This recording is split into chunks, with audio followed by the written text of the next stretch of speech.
દેવાના એમ તારીખે એને બારવાલ દેવાનો એમ આ વર્ષે ગુજરાતમાં 40,000 કરોડ આવ્યા. કેટલા આવ્યા? 40,000 કરોડ રૂપિયા. ગુજરાતમાં 92 લાખ એટલે કે 1 કરોડ આદિવાસી, લમસમ 1 કરોડ. જો આ 40,000 કરોડ 1 કરોડ આદિવાસીને ભાગે પાડવામાં આવે કેટલા મળે? 40,000 રૂપિયા. કેટલા? એ કોને?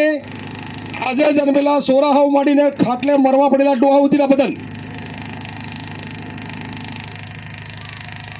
એક આપણા બિલેના ઘેરની અંદર ઓછામાં ઓછા 5 મન ખતે વેગ ને વે તેના તમે 40,000 રૂપિયા ગણો તે એક ઘેરમાં 2 લાખ રૂપિયા આવે કે નહીં આવે?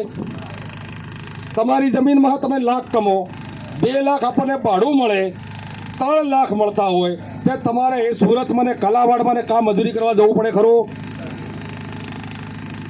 અરે નોકરીવાળા નોકરી નહીં કરવી પડે. 3 લાખ મળતો હોય આમ શું નોકરી કરવા જાય? રોજ હાથે બહાર એક કુકડો મારીને તમારે 1 કિલો દારૂ પીને હુઈ નહીં રહેલો.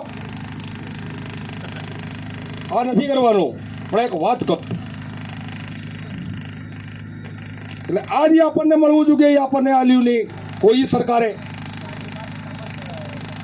સરકારે નહીં આલ્યું.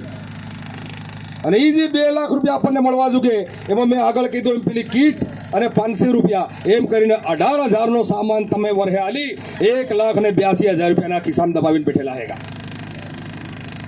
ત્યાં 70 વર્ષમાં કેટલા રૂપિયા ખાઈ જાય એનો હિસાબ લગાવો હિસાબ.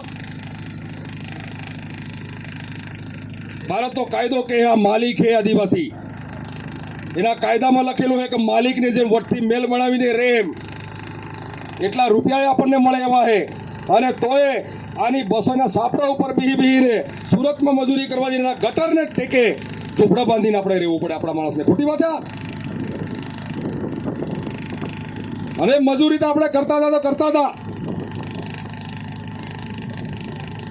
અને આ દેશમાં કોરોના આવ્યો હજી સુધી તો એ હે હજી જો નથી. હમણાં જરીક હુવાડ દીધો હોય ચૂંટણી હે તઈ સુધી. બીજી તારીખે જ્યારે એના ફટાકડા ફૂટી જાય અને રાતે 8 વાગે ફરી પાછો આવી જાય. તો આપણે તો હુતા મજૂરી કરતા હતા, કામ કરતા હતા. કામ કરીને આવીને થાકીને ખાટલે ત્યાં એના ઝૂંપડાની અંદર કે એનો ટાટડું બાંધીને નીચે હુતીલા હતા, બેઠેલા હતા. અને મોદી સાહેબને એમ થયું કે હવે આ દેશને બંધ કરી દેવો એને દેખવો હોય તો કેવી મજા આવે એમ. પેલા નાના સુરત સ્ટેચ્યુ રમતા હતા, ખબર? આમ કર્યું. એટલે મોદી સાહેબને ઈચ્છા થઈ કે મારે સ્ટેચ્યુ રમવું એમ. સ્ટેચ્યુ એટલે હું નાનો છોરો મારી નિહાળમાં રમે સ્ટેચ્યુ એમ કે આને જેવો વેતન તે ઉભું જવાનું આમ કરી ખાતો વેતા આમ કે ઉભું જવાનું. મોદી સાહેબને એમ થયું કે મારે જેટલી ગાડી ફરે એને પહેલા 3 તે બંધ કરી દેવાય.